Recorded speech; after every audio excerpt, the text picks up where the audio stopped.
Anyways, thanks for the introduction. I was thinking before I started, I wanted to scratch an itch basically. After many years in the software development community and building systems and thinking about systems and doing stuff, but also following the news and following what's happening in the world, one thing occurred to me is that we have an issue with data basically, and that issue seems to be an issue that nobody talks about, but it causes a lot of problems. So we're going to step one abstraction level higher today. It's not going to be a lot about the code, but it's about building information systems and the questions that you need to ask yourself when you build these systems. I think it's very relevant discussions, because if you don't think about these things, you'll make mistakes that have increasingly larger impacts in the world. Because the systems that we are building currently are very important. I mean, it's not so that you're building like a website and if it goes down, nothing happens. We're building like software that steers cars, that steers public infrastructure, that handles a lot of private data, that handles, for instance, medical records, etc. So the systems that we're building are increasingly more important. And if this stuff breaks, then the stakes are higher and the problems are bigger, basically. I recently gave a talk about software ethics, which was all about the same topic. It was about how is it with the ethics when it comes to software engineering? Basically the question, can we all stand for what we're building? To be very honest, if you use NPM, install some kind of library, you get like 50, 100 libraries extra with your library. Nobody knows how the other 1,500 libraries work, who wrote them, what the contract is beneath them. If that stuff breaks, then what? Who's responsible, etc. Thinking about these things is very important when you build your information system, and this discussion is becoming more and more important, actually. And I've been talking about this topic in this conference, but also in other conferences as well. And one of the examples of this discussion, the thing that we need to discuss, is about data. Because honestly, what it is? Oh yeah, it's the elephant in the room.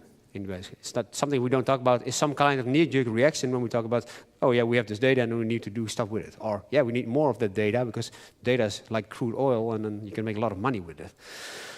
That's not the case. I think we need to rethink data. What do we really need data? What kind of data do we need? And before we build anything, before we build any software or information system, rethink what kind of data you need, what kind of data is accessible, who owns the data, etc. So we're going to discuss that today.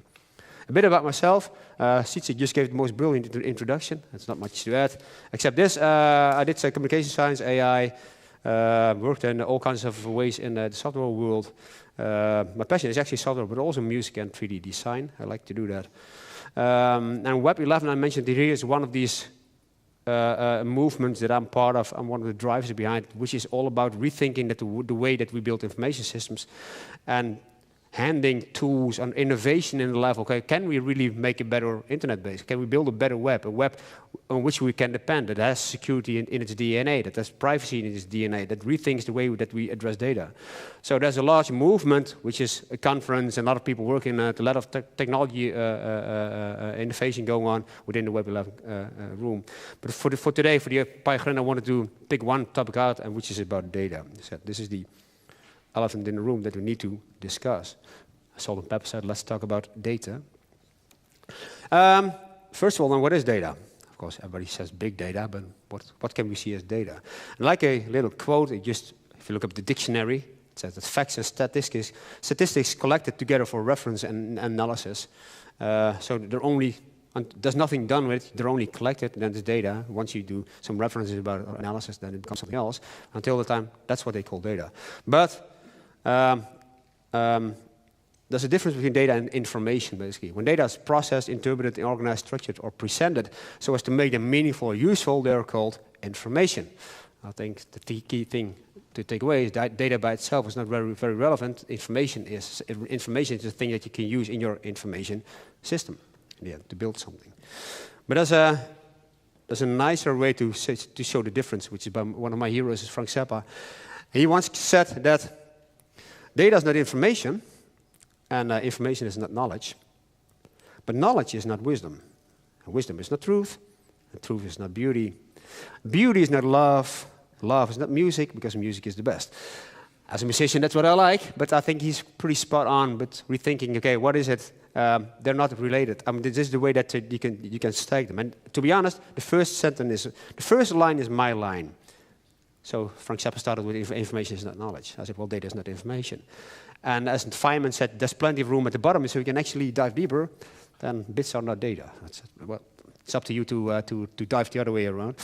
But I think this sums it up pretty nicely, what data is. Now, the interesting thing is that data by itself has no meaning at all. It's like, it was, who was it? Wittgenstein that said, das Ding an sich is unknowable. Something without a context is unknown. It's a context that provides meaning to things. The same with data. If your data by itself has no meaning, it needs context for you to give it meaning. But what is then the context that gives the data meaning? You have to think about, if you build information systems, you're providing context for your data. So how do you then do that? How can you give the most meaning to your data if you're building the surrounding context for your system? I'll come back to that later, but you remember that the context is a very important discussion. What's the context of your data? What's your process? What's your system you build? So in it, actually, the whole big data utterance is quite meaningless in the end. Big data by itself says nothing, does nothing. It does nothing. The only thing it is a marketing term. But the problem is that, although it's a marketing term, it's also quite problematic because it's very popular. It's like everybody shouts blockchain, or everybody says, oh, big data. I have this severe problem with blah, blah, blah. Oh, yeah, you need some big data, and it's all solved. It's like Haarlem or olie in the end. So although but it's actually meaningless. If there's no context, it makes no sense to talk about big data. So anytime I hear somebody say big data, so well, one more time, and I'll, so let's look at the current situation of our jobs, of our profession, of our craft. What's the situation at the very moment? One of the things that can happen regarding data, that you can see happening, is there's what's called the Cambrian explosion of data, basically. It's a very simple graph. It's not about, of course, the hockey stick curve, as usual, of course. But what it shows is that structured data is like data that has structure, obviously, and that has unstructured data, but there's a lot of, the amount of data is really exploding there's so much data being generated that it's almost unmaintainable, it's almost incredible, basically. And the question is, what does that data mean? What do you do with it? Do we really need it? We're generating it, but does that mean that if you generate it, you need to do something with it or not? But it's a fact for sure that we're generating the data, but we might as well. Maybe we should leave it as it is. One of the sources of the data is, of course, the IoT revolution, I would say. An explosion of connected devices, and this is a very well-known graph. I'm not sure if it's going to happen exactly, if the numbers are exactly right, by 2025, what is it? There's something like 50 billion devices connected to the internet, and all these devices generate data. And for instance, take a simple sensor that constantly spews out data, but also cameras and whatever it is. All these connected devices, and with an explosion of these devices, there's also an explosion of data. And the more data you have, the more you should ask yourself the question, well, what should I do with the data? Another graph shows it again. The Internet of Things, you see the portion of data coming from the Internet of Things on the right-hand side in 2008, next year basically.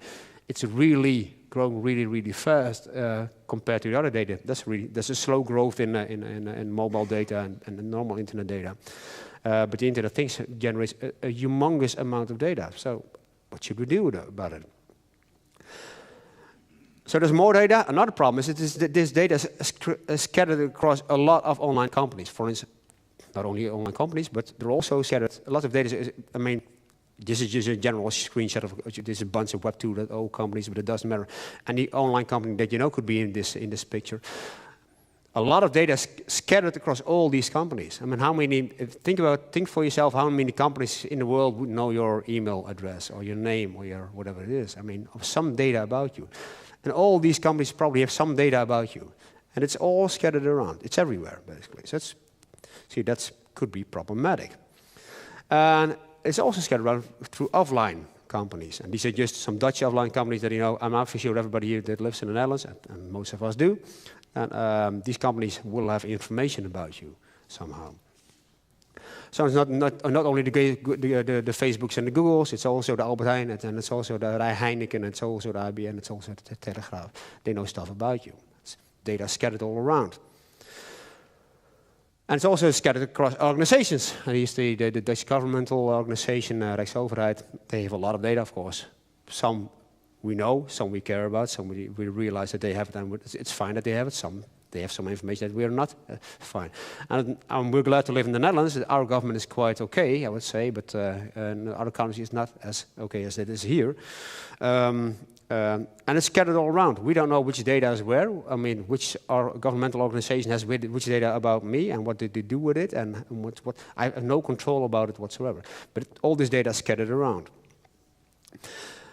And your data is also scattered across devices, I would say. And the more devices are connected to the web, and the more personal device you have, the more the data all these devices together have about you. If you have a Fitbit, I don't know, watch, or you have a smartwatch, or you have a mobile phone, you have, I don't know, your computer at home, you have tablets. You get all kinds of wearables, whether the glass, whatever, even smart shirts at the end of the day, they will all have some kind of data probably with them about you. That's actually your data. So it's not only scattered digitally, it's also scattered physically across the world. The question is that a problem?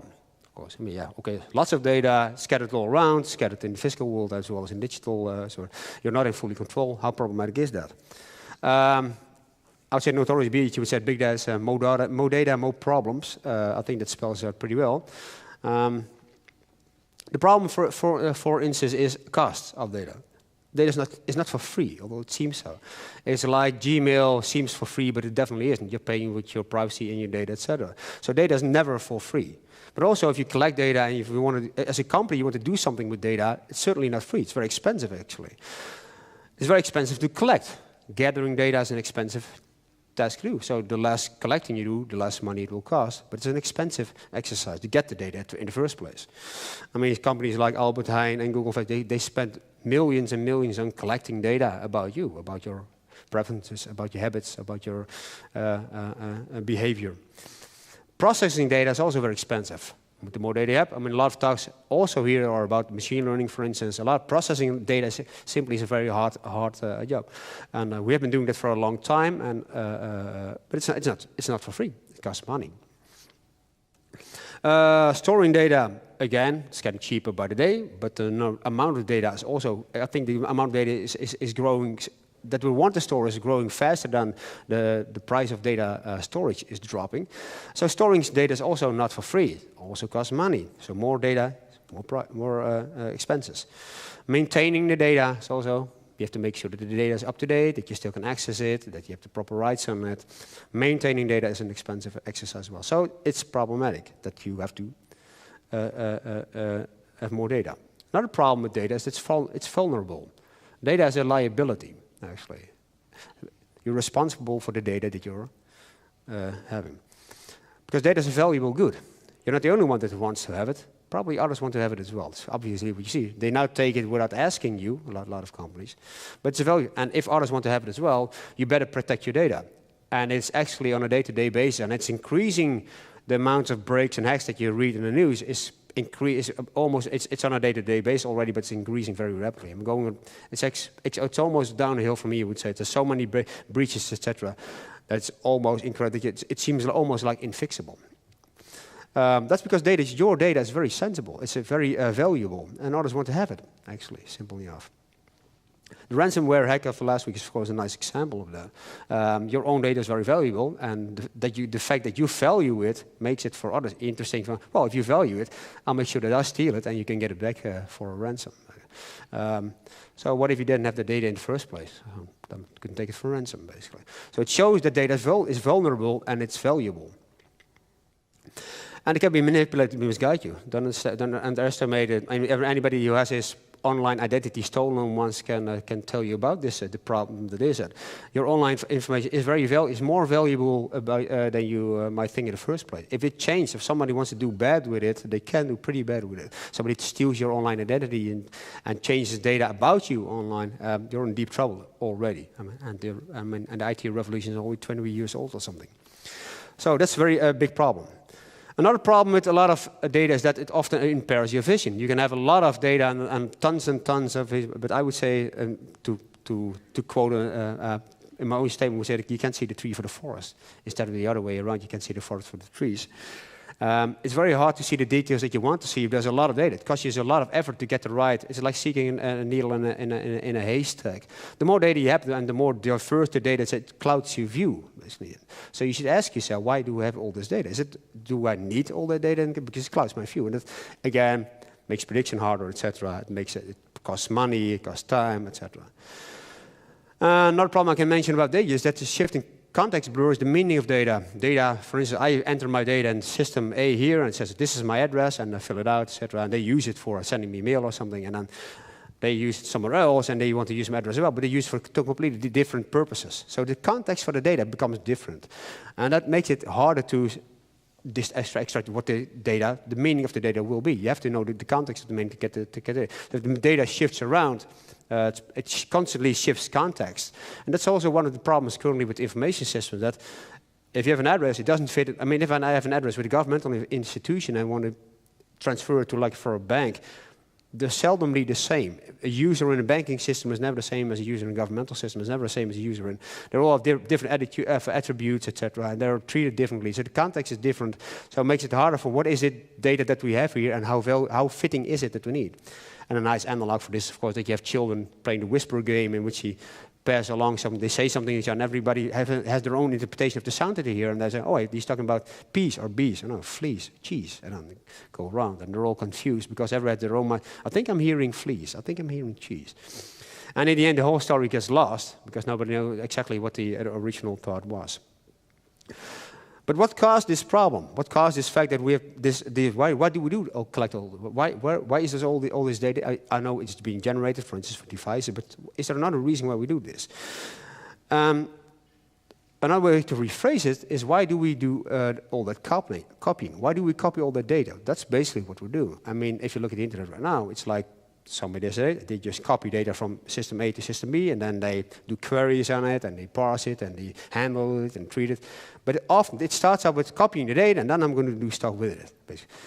Which is kind of strange. Why is it that we do that, actually? Why do we copy all that? And it seems a bit like hoarding. Some people hoard. This is like a famous artist, Andy Warhol's house. And we all thought he was quite a structured man, but he was also a hoarder, which means he just collected everything and never threw anything away. It's like with data as well. We're all hoarding. Everybody's hoarding all the data because they want to have the data. They think someday, somehow, I'm going to use it, but the problem is this happens then. And this is a Chinese man that hoarded so much that it blocked the entrance of his whole building. This is not fake. Actually, it happened. But so that's how bad it can get, I guess. And some people say, which you often hear, well, we're going to collect all the data because once we have the data, we're going to have brilliant insights. We're going to have machine learning and do TensorFlow upon it and get new insights, new business models, and we'll all be rich. So we want to have that crude oil. The data is like crude oil. And once you have the crude oil, you can do anything from it. You can really build new business models. And there's this interesting article on Bloomberg that somebody tried to buy an actual barrel of crude oil and do something with it. And it's a hilarious story about what happens, because it's toxic, and you need there was nothing you can do with it. It's hard to get, and nothing you can do with it. It was very pricey, and there was all kinds of laws involved, and it was sued, and I don't know. In the end, it was a horrible mistake to even try and buy it and do something with it. So whenever somebody says it, you can point to this article and say, well, if you want to try crude oil. Try buying a barrel of crude oil for different. See what happens. But so why do we copy all the data? I think you have to go back to the history of computer to have a little more of a historic understanding why they see almost a knee-jerk reaction in all this copying. Of course, initially it started out with we have little memory. This is like I don't know. It's found online. It's called the LOL memory. Not heard it. Funny name, I would say. We started out with computers were very, very limited in their, not only the memory, but also they were unconnected, all these systems. So you had standalone machines that had to do some processing. And there was no other way around copying that data.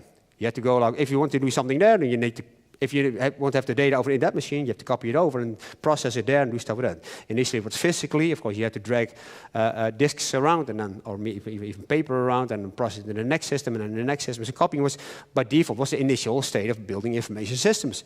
Copying was a very natural way to do, because if you knew to do something here with the data and there, then you needed to copy it, basically.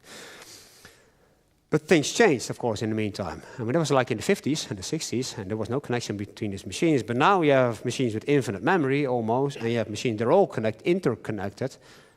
But the strange thing is, despite that fact, we're still copying all that stuff somehow. The first thing they do, copy that stuff. It's a knee-jerk reaction. And the nice thing, as my companion Henke recently said, it's like with object orientation. The idea behind object orientation is that the data in an object is like hidden between this interface, which is the interface is an object that says, well, these are the functions, and if you need an answer, you invoke these functions, you get the answer back. How I come to the answer is upon data that's behind my interface. It's not of any interest to you. But what happened is this whole OO idea, object orientation idea, that they started building interface like that just exposed all the information, all the data in that object, instead of just doing functions, you just exposed all the data. And that's a strange knee-jerk reaction, basically. Open up the interface. It's not about giving you the data, it's about giving you the answer in it. That's simple. That's what the object should do. It should give you the answer. It shouldn't give you the data. But it's a knee-jerk reaction. That's the same knee-jerk reaction that all companies build information systems that, well, I'm going to grab all my data and I'm going to process it myself, and then I come to the answer myself as well. So first copying and then processing it locally. And then you have all this data stored locally. And you have to ask yourself, is that really needed? Because as I said, it has some problems if you do it that way. I think a great example of doing this is the bonus card from Albert Heijn. I think most people know it here in the audience. Say for instance that I think Albert Heijn knows all about me. Most of the stuff about me, I would say. They know where I live, how much children I have, what my preferences are, how many, I don't know, potatoes I buy in a month. They know when I go to which store and how many people, what I buy, what I drink. And the strange thing is, they aren't really interested in all the data. They're only interested in the fact on a Wednesday, hey, do you like some carrots? I think you could have asked me just on the spot, do you want some carrots? I could have said yes. But they don't. They just copy all the data about. They just gather all the data about me, and then at a certain moment, oh, this guy, maybe he likes some carrots, right? And they calculate it. Yes, he likes carrots. Let's propose carrots to him. The problem is that these guys have all the data. I don't want them to have all the data, but it's their knee-jerk reaction. They just start hoarding the data and then ask their copy of the data, all these questions, which has a lot of problems. They can be done the other way around. So this ends up in an internet. This visualizes the internet, as you can see, very well, very detailed. The internet is not much more than a service-connected database in the end, very much like old-school databases. It's like silos connected together. When it's a database and of course, Albert Heijn has a silo with a lot of data, and some of that stuff has been exposed to the rest of the world through APIs and websites, and I don't know what. And Shell has database and export, and there's Facebook and Google, and all these companies have their own database, their own stack of data, and they're all copies of my data, and it's scattered all across these systems, and they're interconnected together. Yeah, well, that's problematic, I would say, because I don't want my data to be there. It's very costly and very risky for them to have that. Is there no other way around? First of all, I would say stop copying. Simple as that. You should ask yourself, when building information, do I really need the data myself? Do I need to copy it? Do I have to have it locally? And which data do I have what do I need locally? And first of all, the copying ID. Do you need to copy the data? Or can you maybe access it in real time? I think with the evolution of the APIs and stuff, we're slowly starting to see that instead of copying, you might as well just access it at the moment that you need it. An API shows you can access the information or the functionality at the moment that you need it. You don't have to run that stuff locally, right? And of course, there's a trend that you have microservices. Instead of doing it all in one big system, you get like small services all around the place, and they just invoke them the moment you need them. This is a very nice book by George Gilder. I read this somewhere in the beginning of the 90s. It says, given enough bandwidth and low enough latency, copies are not needed. And that's a very profound statement, certainly in the early 90s. And the strange thing is that if you think about it, if you still, for instance, imagine there would be no copies, that you don't need copies. You can always access the original. Then the whole internet would kind of like change. All this big data idea is no longer a big data. It's just scattered all across. Not like many silos with lots of data, with lots of copies of the same data. Very profound, I would say. And you might say, well, this is a little far-fetched, isn't it? Well, it certainly isn't. It's very common, actually. The move from the CD, from the physical carrier, from the copy of the original, to a system where we all access the same copy. It's very natural. It's what happens. It's what the world gravitates to slowly. And every copy of information has the same trend. This happens. So there's no other way to think about these things. Another solution is think about information, what we call information minimization.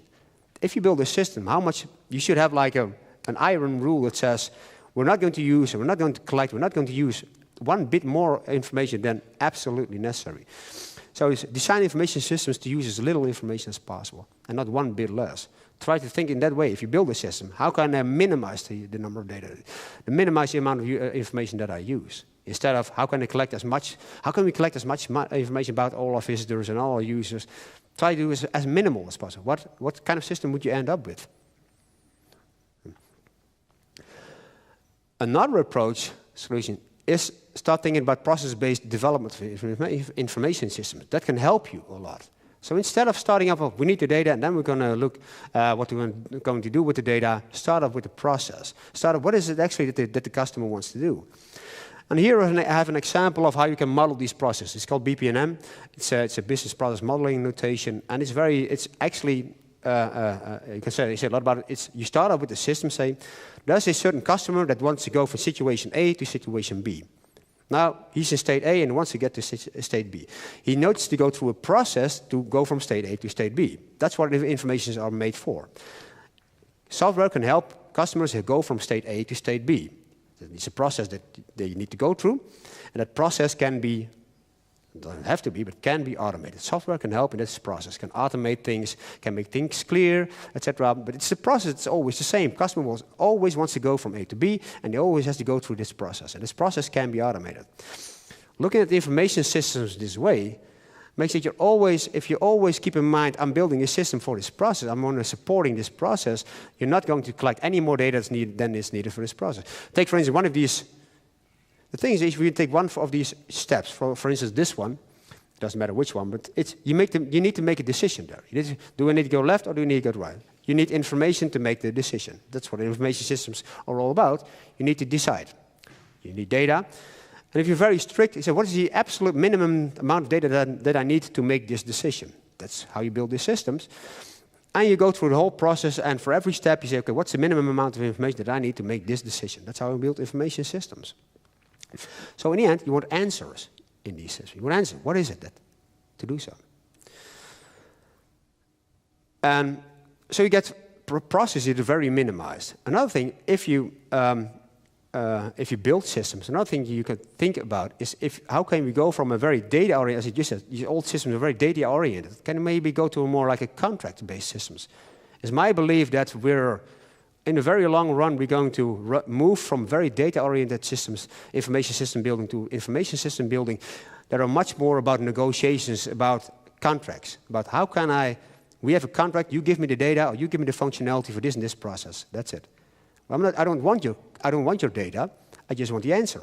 And I want the answer for this process at that moment, etc. So we need a contract for that. You give me the contract, and the contract is a legal contract, and we're going to keep to it, and I'm going to build my information systems that way. I don't need the copies, I don't need the data, not at all. I just want the negotiation, I want the contract with you as a providing partner to build the system. So, as in the old way, for instance, this is an insurance company. The insurance companies ask you for your address. You fill out all the address data, and you give them to when they're done. But instead of that, you can give the insurance company like a contract. The insurance company says, I want to use your address for this and this process, and this is the contract. It's a legally binding contract. If I fuck up, we're going to go to the court of law in Groningen, for instance. That is a contract. Next, in the process, the insurer can say, I've got this contract, let's go to government, I can use his data or his address for this and this process. Please give me the data, I'll use it, I won't store it, etc. And then you're talking about systems of contracts, of negotiations, indeed. A contract can have some descriptions, like who is it for, when will we use it, will we store it, who's the initiator, what's the precondition, what's the postcondition, that kind of stuff. That's a contract. So you're moving towards systems of contracts instead of systems of data. What are the advantages then of these systems? So you don't have to copy the data. There's a contract that you can access the data that you needed. And there's no more entering data, which is anybody that's built any system knows that if you have a user entering data, it's almost faulty by default, and it's very problematic. So you get copies of data that are not very fully collected, so it's a whispering game all over again. You avoid it. You don't say, give me your address. You say, can I access your address? And you say, yes, you can access my address, and then you go to this, you have the contract for accessing the address, and you get the single one copy of that address, and you're always sure that is the right one. Not only that, the user is still in control of his own address. He said, well, I'm going to wipe this contract away because I don't believe in it anymore, skips out the contract, and he's still in control of his own data. And in the end, it's covered by a legal contract. It's a real contract in the end. And we should be moving towards information systems that we can stand for about the ethics. And you think that, well, this might be all far-fetched. It isn't. There's a movement. There's a technology called claim-based access control. This is all about this ID. I mean, you all know a single sign-on. That's the idea as well. My identity is there. Somebody, and I can provide that I'm. You can ask him, and he provides my identity, and over somewhere else I can use my identity. Basically, it's the same thinking, but then more generalized, and you can use this ID for other systems as well. A nice example of this is like some ordering beer, and to see why it's important is like in the Netherlands you can only order beer like if you're 18. What normally happens, you need to show an ID. So you go to a pub and you show an ID. You say, can I get some alcohol? And the guy behind the bar says, well, yeah, oh, let me see it. I want to see your ID. But with the ID, you're exposing a lot of information. Thinking about information minimization, we should rethink how much information you give away. It's like for a reason that we say, just show me your ID, but you're giving away way too much. The barkeep doesn't want to know who you are, or what your birthplace is, or your birthday, or your picture. Only thing the barkeeper has to know is the guy or girl standing in front of my bar, can I serve alcohol to him? Yes or no? And what you then do is you should maybe like provide a third party that says, yes, this guy standing, the only information, the answer that you need is yes or no. That's all the barkeeper needs to know. Yes or no, that's all. So building these systems, you can avoid copying the data. You can avoid exposing all the data. You can avoid copying all the data and build very robust and very lean and mean and healthy systems in that way. It's a different way of thinking about data because data is a liability and it is a problem. So concluding, I would say stop copying. Always ask yourself, do I really need that data and do we need it now and do we need to own it? Think about information minimization. I think a very powerful concept. If you build a system, think about how the minimal set of information that you could use to build your system. And stick to the process. Don't get lost in copying data. Don't do the knee-jerk reaction. Think about what's really needed, what's the minimal amount of information for this process. This is the process, nothing else will do. My software has to support this process, and then I think, okay, what's the minimum amount of information? But it's the process that's always leading. It's never the system itself. It's never the data. It's always the process, because the customer always wants to go from A to B, and it's always the process. And as I said, try to think in contracts. Why not negotiate a contract instead of asking for the data? Why not negotiate like an agreement instead of copying it? It's a healthier way of building systems. Think about it, you had an agreement with Google, for instance. Instead of like them copying all your private data, etc., and all your behavior, Albert Heijn as well. Instead of them, you had a contract with them, and you can break the contract any moment you'd like. It's a different way of thinking about it. And in the end, the reason I'm telling this after all these years, I think it's, in my opinion, if you think about this way about data and building systems, I think in the end you'll build better information systems. As I think we are doing ourselves, so on a meta level, I can tell you that the company working on this stuff is here in Groningen, Contracts 11. We're building contracts-based systems indeed. And one of the areas that we're using this for is for smart ecosystems. So supporting ecosystems, they're becoming real smart. So automating that. And in these ecosystems are very, very important and powerful. And the thing is that all parties in an ecosystem need to come to an agreement about their role in that ecosystem. So at Contracts 11, we're building the technology to support that. But there's an whole idea. And there's a move in the Groningen called Web 11. There's another conference that we guys are throwing. And it is about everything that comes together to build better ecosystems. Oh, it's not only technology, it's also the way that we build systems. Why do we build them the way that we do? Is it for historical reasons or is it just for taste? And do we need like revolutions in it when it comes to hardware, device or sensors and stuff? So if you're interested in engineering smart ecosystems and the technology and innovation behind it, please check out the Web 11 conference for that. So thanks for listening. This is me. You can contact me after the talk, of course, and if you have questions, then please ring a bell. Thank you.